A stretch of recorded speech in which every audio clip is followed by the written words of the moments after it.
There is one smell in the American wilderness that every living thing has learned to respect. A smell so violent, so chemically engineered for suffering, that entire species have rearranged their behavior around avoiding it. Wolves step around it. Coyotes back away from it. Dogs learn it after a single mistake and never forget the lesson for the rest of their lives. It clings to fur for weeks. It burns the eyes shut. It can be smelled from over a mile downwind. And in the animal kingdom, it functions as the closest thing nature has to an unbreakable force field. But tonight, deep in the hardwood forests and grassy edgelands of North America, that force field is about to fail, because there is one hunter on this continent that was never given the tool needed to fear it. By the end of this video, you will understand why the most feared animal in the backyard has a predator that hunts it with total confidence, why that predator's greatest weapon is actually something it lacks rather than something it has, and why this single evolutionary gap between a bird and a mammal has shaped the survival odds of an entire species for thousands of years. This is the story of the striped skunk and the great horned owl, and it is one of the strangest predator-prey relationships in the natural world. To understand why this hunt is so remarkable, you first have to understand exactly what the striped skunk is capable of, because this is not an animal that simply smells unpleasant. The striped skunk carries two internal glands positioned on either side of its anus, each one a small muscular sac capable of storing and violently expelling an oily yellow liquid loaded with sulfur-based compounds called thiols. These are the same class of chemicals responsible for the smell of rotting garlic and decomposing flesh, except concentrated into a payload so potent that a direct hit to the face can cause temporary blindness, intense nausea, and a burning sensation across exposed skin that can last for hours. The skunk does not fire this weapon blindly. It has extraordinary aim, capable of hitting a target accurately at a distance of 10 to 15 feet, and it can adjust the spray into either a fine mist that spreads across a wide area or a directed stream that travels further with pinpoint accuracy toward a specific set of eyes. Before it ever deploys this weapon, the skunk delivers a series of warnings that most predators in North America have learned, over countless generations, to respect without question. It stomps its front feet against the ground. It raises its plush black and white tail into a full arch. In some cases, it even performs a handstand, walking forward on its front paws with its rear end and tail pointed skyward, a bizarre and almost comedic display that exists purely to communicate one unmistakable message: back away now, or face the consequences. That black and white coloring is not decoration.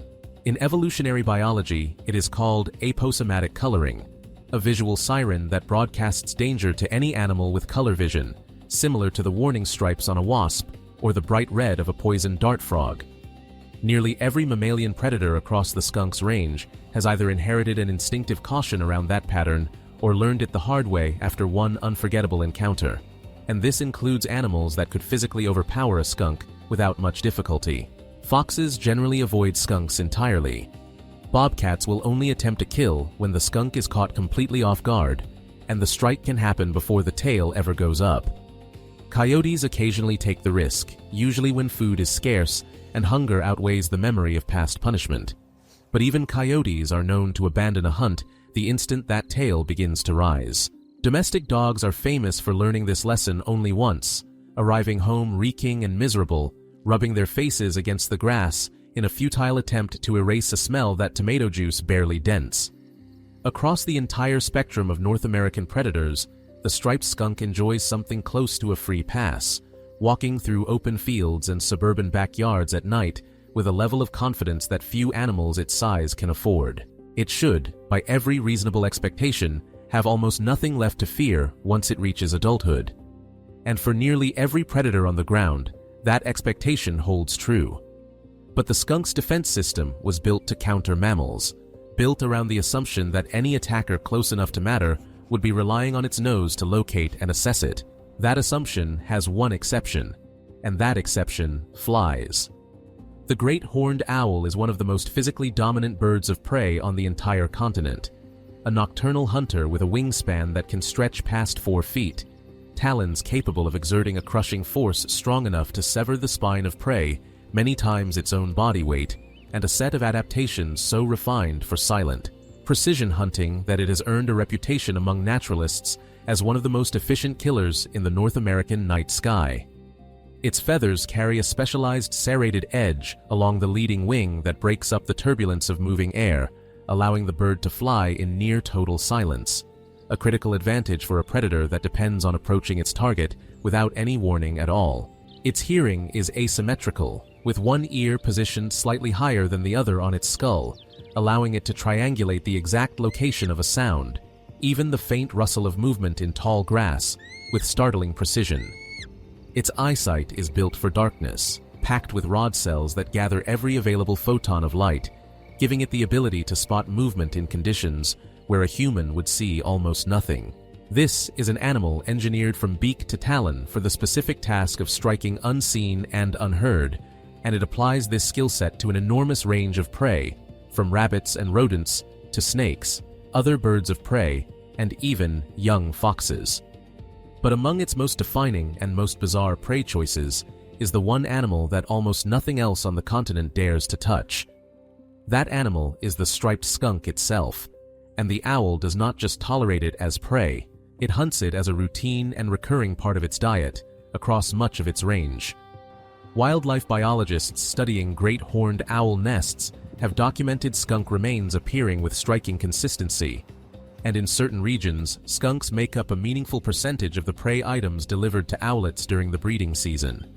This is not a fluke or a rare event captured by a lucky trail camera. It is a documented, repeated hunting pattern, and it exists because of one specific biological gap in the owl's sensory toolkit. Birds, as a broad category, were long assumed by scientists to have a poor sense of smell, largely because the olfactory bulb, the region of the brain responsible for processing scent, occupies a comparatively small area in most bird skulls when measured against the equivalent structure in mammals.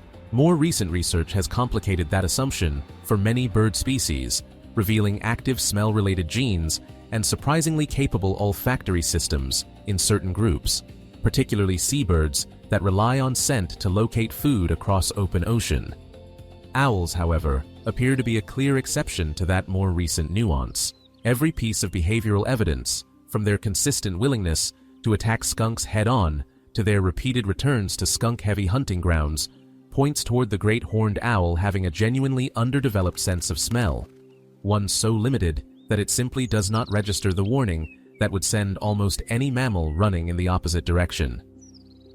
When a great horned owl looks down from a high branch or a fence post and spots a skunk moving through the grass below, what it sees is not a warning sign. It is simply another slow-moving mammal of manageable size, quietly worth investigating as a potential meal. The strike, when it comes, unfolds with the same silent, sudden violence the great horned owl brings to every other hunt.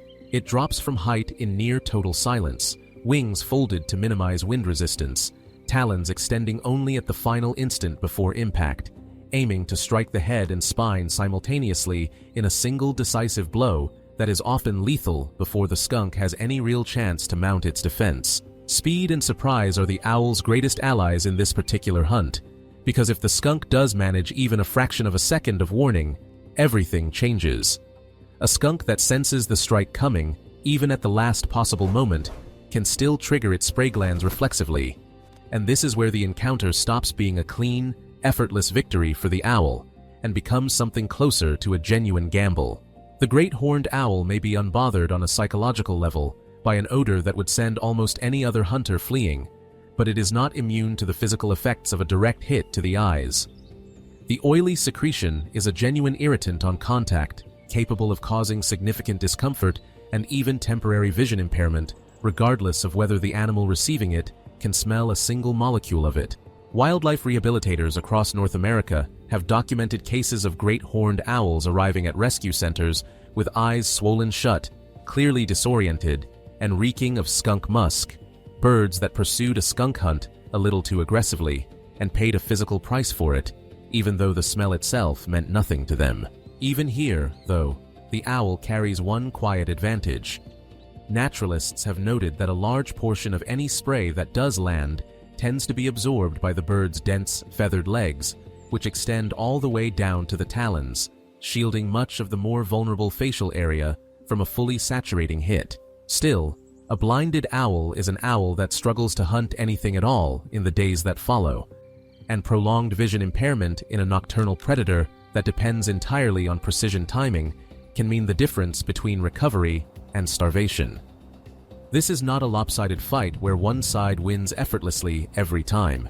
It is closer to a high-stakes trade where the odds tilt heavily in the owl's favor, but the cost of a mistake remains severe.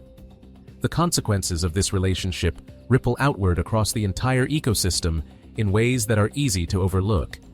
Striped skunks occupy a critical middle position in the food web of the North American countryside, controlling populations of insects, grubs, small rodents, and even the eggs and young of ground-nesting birds through their omnivorous, opportunistic foraging habits.